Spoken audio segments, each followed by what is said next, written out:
E aí, pré-vestibulando, como é que tá? Tenho certeza que vocês já estudaram e revisaram as aulas de eletrização, força elétrica, campo elétrico e potencial elétrico. Isso faz parte do estudo da eletrostática.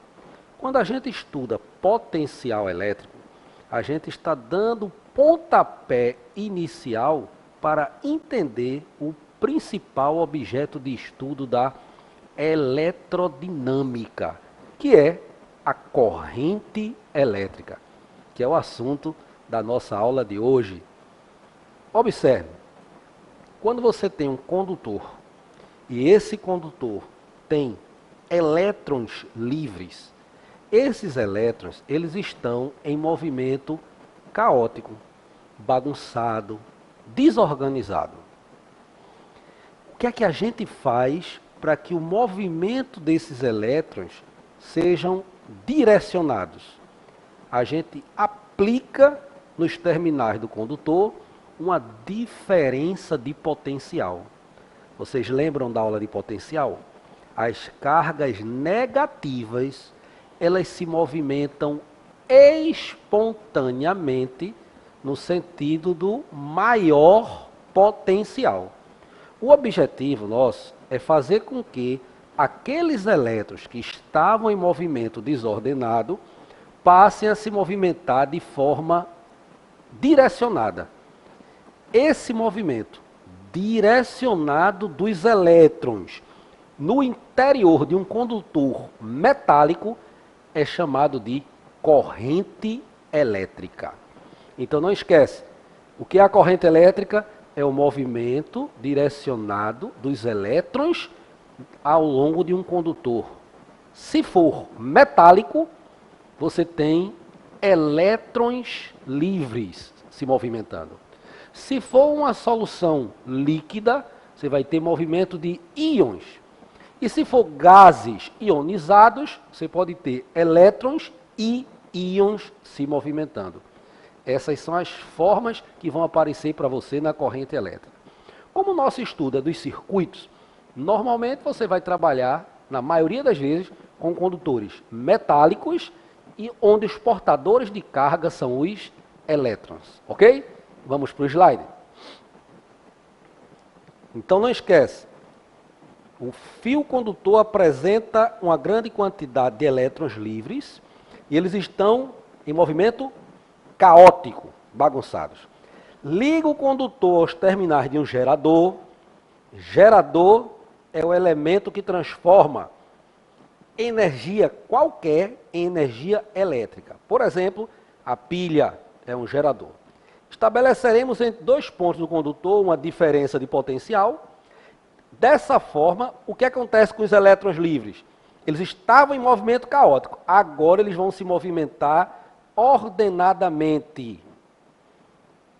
Ou seja, tem um sentido preferencial. Eu coloquei entre aspas, para você não pensar, olha para mim, que é um movimento tipo um desfile militar, um desfile de 7 de setembro. Ali é um movimento bem ordenado. Nos elétrons, eles têm um sentido preferencial. Aquele bando de elétrons, eles vão todos no mesmo sentido. Agora, não vão enfileirados, muito bonitinho. Então, eu prefiro o nome movimento direcionado do que movimento ordenado. Ok? Vamos para o slide. Para onde é que esses elétrons vão? Do potencial baixo para o potencial alto. Aí a gente diz que existe uma corrente elétrica nesse condutor. Sentido. Qual o sentido da corrente elétrica? Primeiro, condutores sólidos, quem se movimenta? Os elétrons. Não esquece isso. Quando os elétrons se movimentam, isso é chamado de sentido real da corrente. Adotamos um sentido convencional, que é o do movimento das cargas positivas, correspondendo ao sentido do campo elétrico no interior do condutor. Então, observem, você tem um condutor metálico. Nesse condutor você tem elétrons. Elétrons no interior do condutor.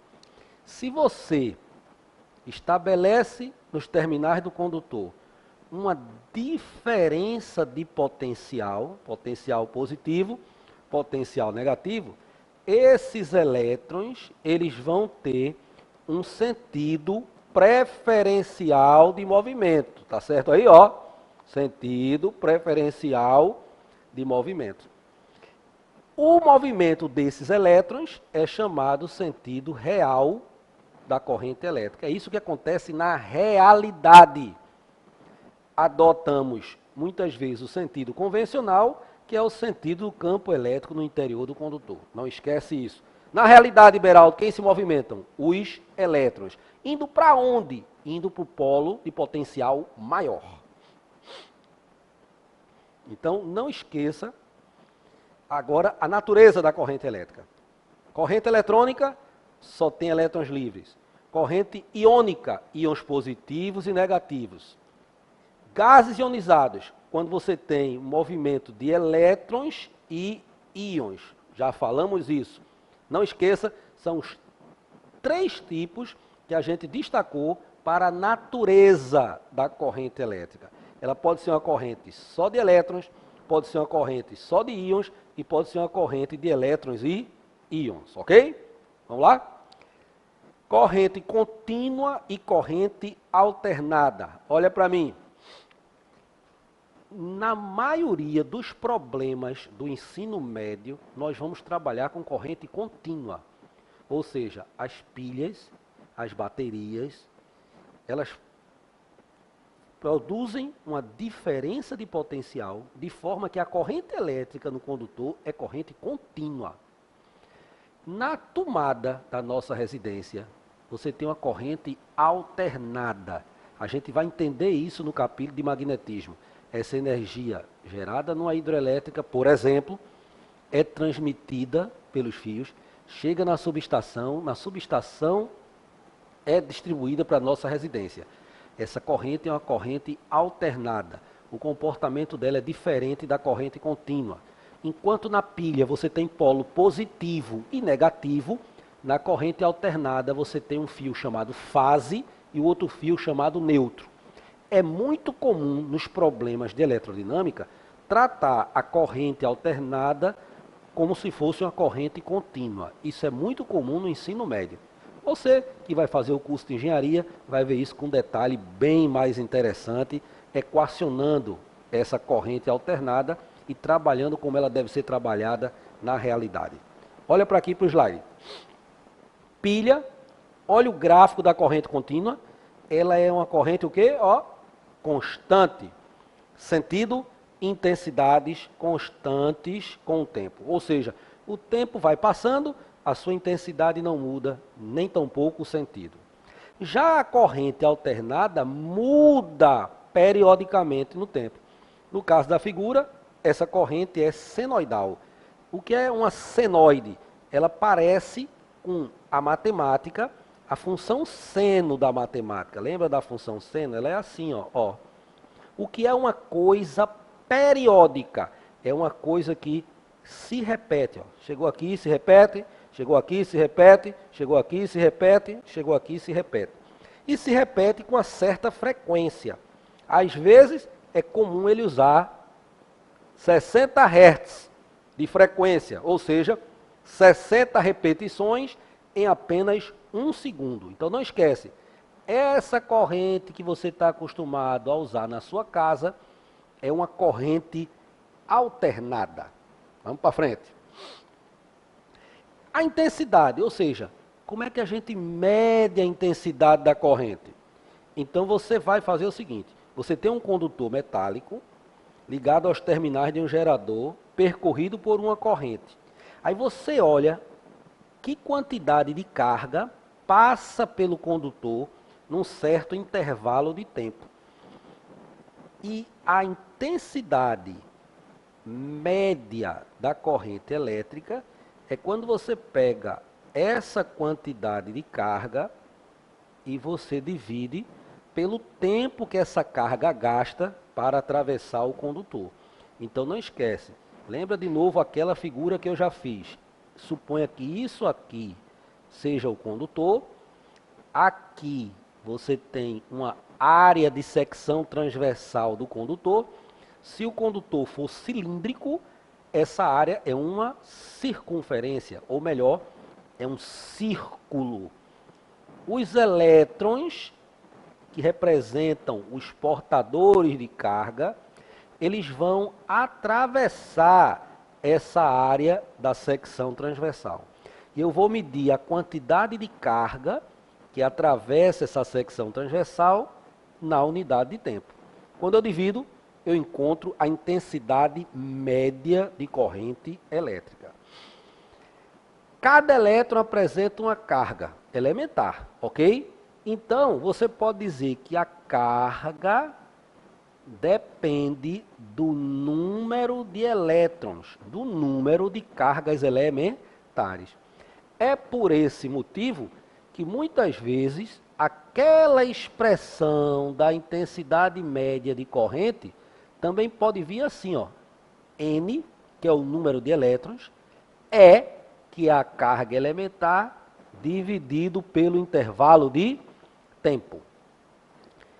Qual é a unidade de corrente? Basta você lembrar.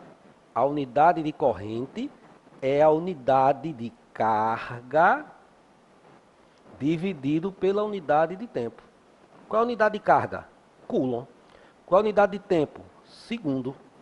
Essa grandeza, Coulomb por segundo, é chamada de ampere. Então não esquece, a unidade de corrente elétrica no sistema internacional é o ampere. E o que é que significa uma corrente elétrica de 1 ampere? Quando 1 coulomb de carga atravessa a secção transversal do condutor em 1 segundo, ok? No gráfico de corrente versus tempo, se você calcula a área do gráfico, a área é numericamente igual à quantidade de carga.